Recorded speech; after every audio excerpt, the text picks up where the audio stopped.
ચાલો જાણીએ આપણા સંગીત, નૃત્ય અને રંગભૂમિ વિશે. અદ્ભુત ચિલ્ડ્રન્સ એન્સાઇક્લોપીડિયામાંથી અનુવાદક પાયલ અને આનંદ મદ્રાસી. તો આપ સાંભળી રહ્યા છો શાબ્દી દોશીના સ્વરમાં. તો જાણીએ આપણે આધુનિક નાટક વિશે. સને 1870 દરમિયાન નવા પ્રકારના નાટકો યુરોપમાં લખાવાના શરૂ થયા. આ આધુનિક નાટકો વાસ્તવિક અને રોજિંદા જીવનની પરિસ્થિતિઓ રજૂ કરતા અને પાત્રો પણ સામાન્ય અને સાદા લોકોનું પ્રતિનિધિત્વ કરતા હતા.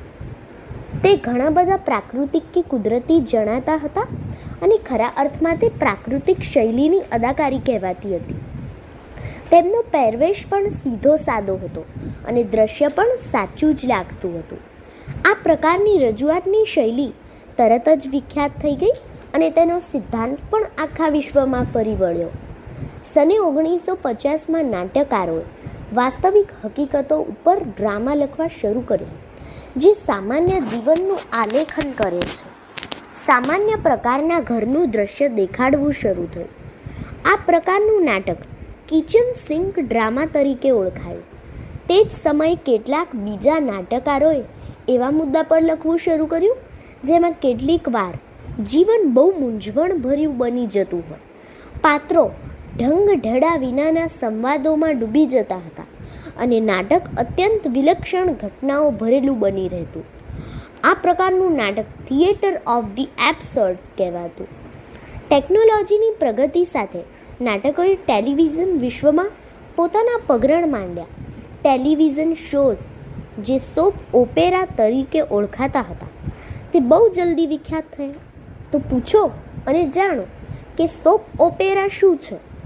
ટેલિવિઝન શ્રેણીઓ જે રોજિંદુ જીવન દર્શાવે છે તે સોપ ઓપેરા તરીકે પણ ઓળખાય છે. સામાન્યપણે તેઓ કુટુંબ, સંબંધો અથવા તો સમાજમાં બનતી ઘટનાઓ બાબતે હોય છે. તેઓ સંવેદનો તથા ઉર્મિશીલતા દર્શાવે છે.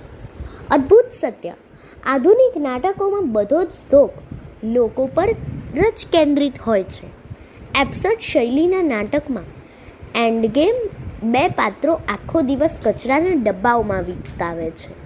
મોટાભાગના આધુનિક નાટકો 2-3 કલાકના હોય છે, પણ ઓવરચર ટુ કા માઉન્ટેન કે જે સને 1972માં ઈરાનમાં એક પર્વત પર ભજવાયું હતું, તે એક અઠવાડિયું સળંગ ચાલ્યું હતું.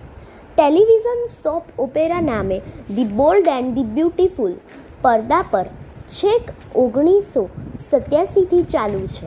તો આટલું જાણીને એટલું તો યાદ રાખીએ કે એ વ્યક્તિ કે જેને પ્રોમ્પટ કહેવામાં આવે છે તે અદાકારને સ્ટેજ પર તેના ભૂલી ગયેલા સંવાદને સાંકેતિક રીતે યાદ કરાવે છે. અસ્તુ.